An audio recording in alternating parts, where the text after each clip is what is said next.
Hi everyone, welcome back to Printer Tales. Is your HP Smart app not working and you don't know how to fix it? Well, in today's video, I'll walk you through 3 steps solutions to fix the issue. For one-on-one assistance, you can call us at the numbers displayed. Otherwise, let's dive in.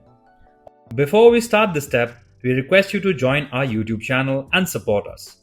You can be a part of our growing family where millions come together to learn, solve problems, and stay up to date. On your device, uninstall the HP Smart app. Open your App Store and search for HP Smart app. Install the HP Smart app again. If you like our content, give us a like, and if you want to learn more, subscribe to our channel. You can also visit Printer Tales or call us on the following contact numbers.